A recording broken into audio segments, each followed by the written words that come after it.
Most car batteries don't die because they're old. They die because drivers slowly destroy them every single day without realizing it. Now comes the part that should really grab your attention. In Japan, it's not unusual for factory-original car batteries to last 8, 10, sometimes even 12 years. In the United States, most drivers feel lucky if a battery survives more than 3 years, and many don't even get that far. No, this is not about better brands or some magical battery technology. Very often, it is the same chemistry installed in very similar vehicles. So, what is the real difference? It is not luck. It is not a miracle, and it is definitely not something battery manufacturers like to talk about.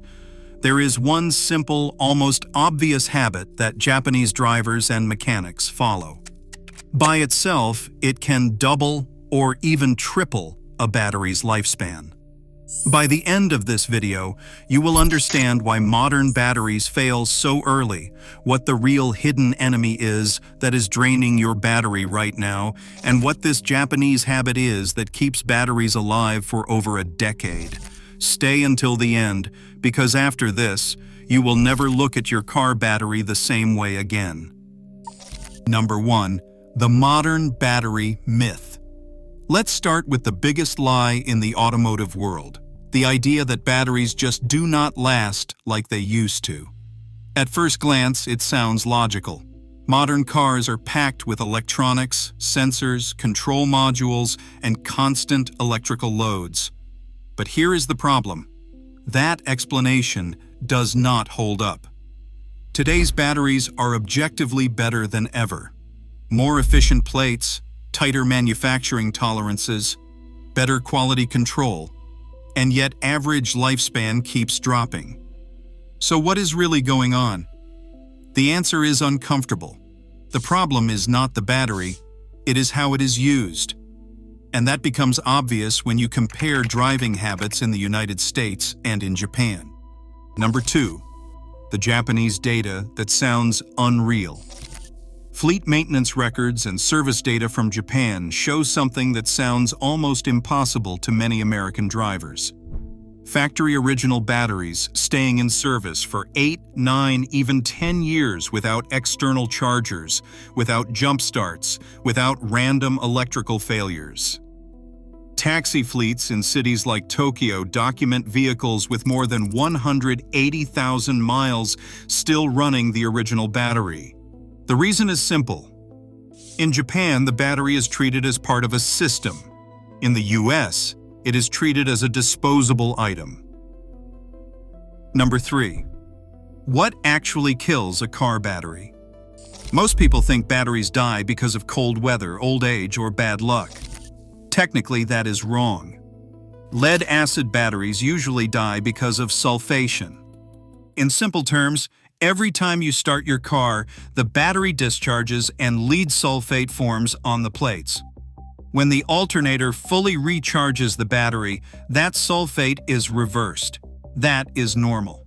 The problem starts when the battery never reaches a full charge. In that case, the sulfate hardens and becomes permanent. Capacity drops, cranking power falls, and battery life collapses.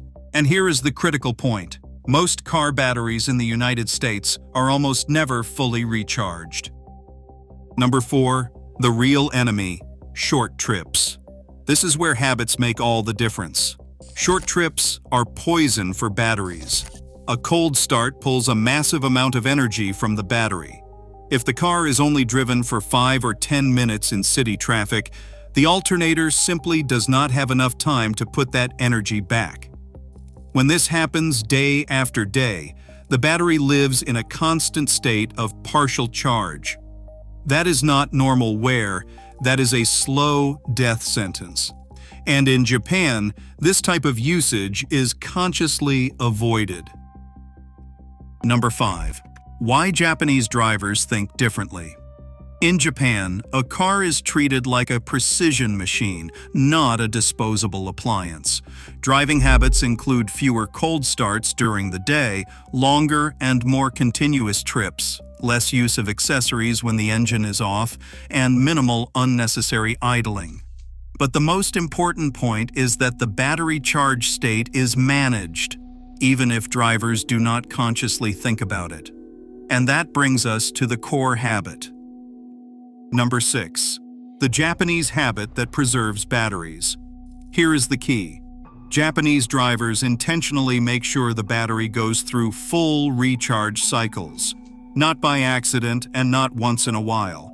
At least once every week or two, the battery is brought close to 100% charge by continuous driving at a steady engine speed with no interruptions.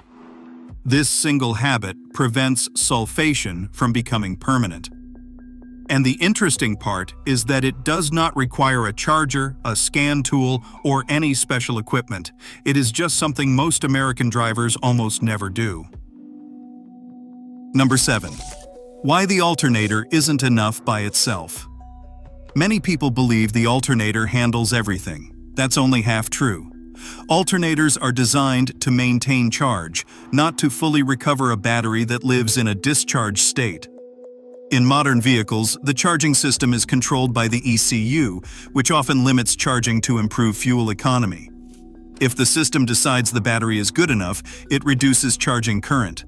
The result is gradual sulfation, capacity loss, and sudden failure. In Japan, this is taken into account. In the US, it is usually ignored. Number 8. How start-stop systems make it worse. If your car has a start-stop system, the situation is even more critical. That system repeatedly discharges the battery and demands rapid recovery without full recharge cycles. Sulfation accelerates dramatically. That is why many start-stop vehicles burn through expensive AGM batteries in 2 or 3 years. Japanese drivers compensate with usage habits. Most American drivers do not. Number 9. The cultural behavior that saves batteries. In Japan, it is common to plan trips, combine errands into one drive, avoid unnecessary starts, and drive long enough for all vehicle systems to stabilize.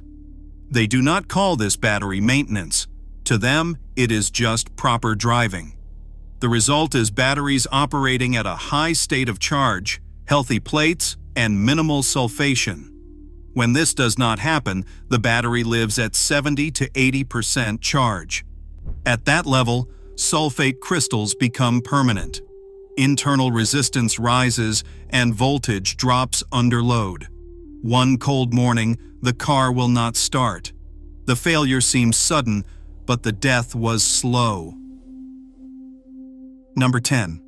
Why many battery tests are misleading. Another major issue is superficial testing. Many testers only measure resting voltage or apply a quick load. A sulfated battery can show 12.6 volts and still fail the first heavy crank. In Japan, the focus is on the real state of charge and actual capacity, not just voltage. If you want a battery to last over 10 years, you have to stop thinking it is fine until the day it dies, and start thinking about restoring it regularly. That is the real secret behind Japanese battery longevity. Number 11. The hidden failure of the intelligent battery sensor called IBS. You have probably never paid attention to the small black module attached to the negative battery terminal. That piece is the intelligent battery sensor called IBS, and it may be the real reason your battery keeps dying over and over. Modern vehicles use this sensor to monitor voltage, temperature, and charging current, so the control modules can manage energy efficiently. The problem starts when the sensor fails or begins sending inaccurate data. When that happens, the system believes the battery is fully charged, even as it is actually getting weaker every day. The result follows a familiar pattern. You wake up, the car will not start, you assume the battery is dead, you replace it with a new one, and a few months later, the same thing happens again. Repair shops see this constantly. Perfectly good batteries are being replaced repeatedly because of a relatively inexpensive sensor no one checks. A faulty IBS can also cause slow cranking, erratic charging behavior, or persistent battery discharge warnings on the dashboard. The fix is often simple. Inspect the wiring harness and connector, especially for corrosion near the negative cable. In some cases, temporarily disconnecting the sensor to see if the problem disappears, or scanning the system with a diagnostic tool reveals the issue immediately. In vehicles with start-stop or smart charging systems, this sensor is critical. Ignoring it means continuing to get stranded no matter how new or expensive the battery is. Number 12. Poor grounds or compromised ground cables.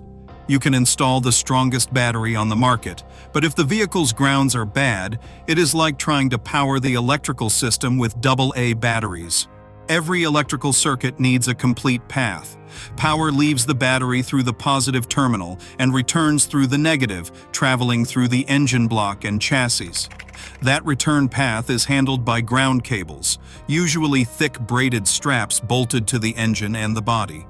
When these cables loosen, corrode, or break internally, current cannot flow properly. Symptoms show up as weak starts, flickering lights, or absolute silence when you turn the key.